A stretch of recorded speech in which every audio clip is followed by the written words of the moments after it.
সরকার এবং আমাদের ল enforcing authority যারা আছে ইনক্লুডিং সেনাবাহিনী যেভাবে একটি বিশেষ দলের প্রতি ঝুঁকে পড়েছে এবং প্রশাসন যেভাবে একটা দলের আনুগত্য দেখাচ্ছে, এতেই আশঙ্কা তৈরি হয়েছে যে আগামী নির্বাচনটিকে আবার পাতানো নির্বাচন হবে অতীতের নির্বাচনগুলোর মতো।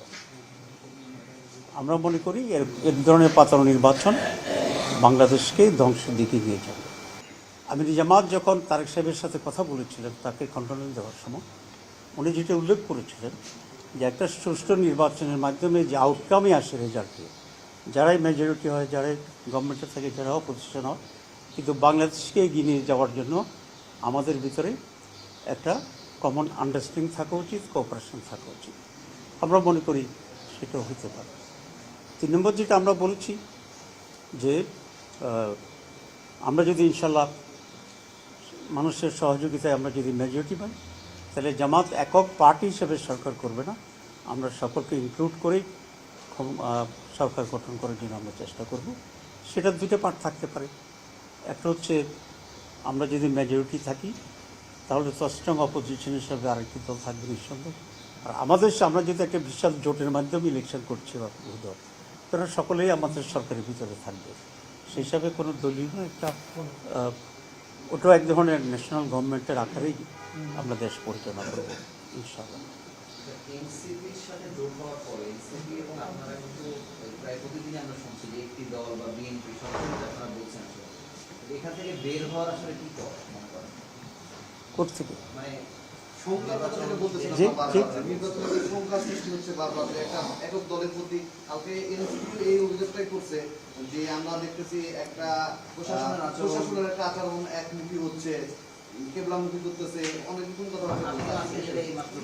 এটাকে আপনারা মোটে দেখতেছেন না, এটাকে শুধু আমরাই দেখছি।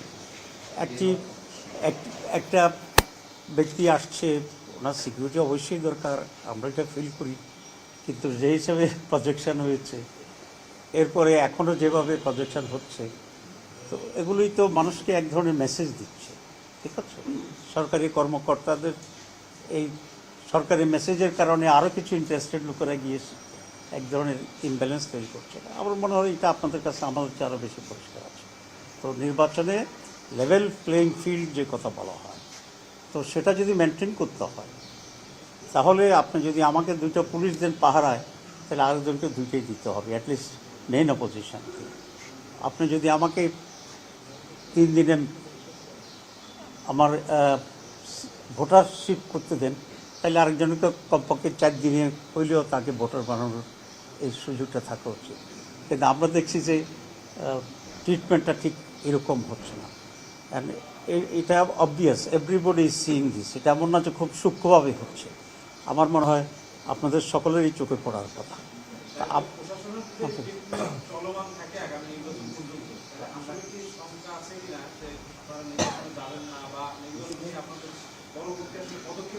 না, আমরা এত আগে এটা বলতে চাই না। আমরা আশা করি সরকার এবং ইলেকশন কমিশন এনাফ স্টেপ নেবে একটা সুষ্ঠু নির্বাচনের জন্য, এবং সেই পর্যায় পর্যন্ত যেতে হবে না বলেই আমরা আশা করছি, এবং এই আশার উপর থেকেই আমরা আমাদের চেষ্টা চালিয়ে যাব।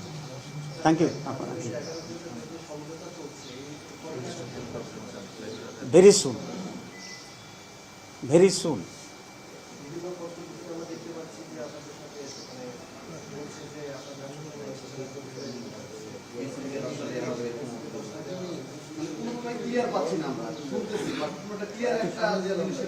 না, ক্লিয়ার পাওয়ার তো কোনো সুযোগ নেই, কারণ এখনও পুরো ক্লিয়ার হয়নি। সুতরাং এটা কাল্পনিক, এবং এটা সত্য নয়, এটা আমি বলতে পারি।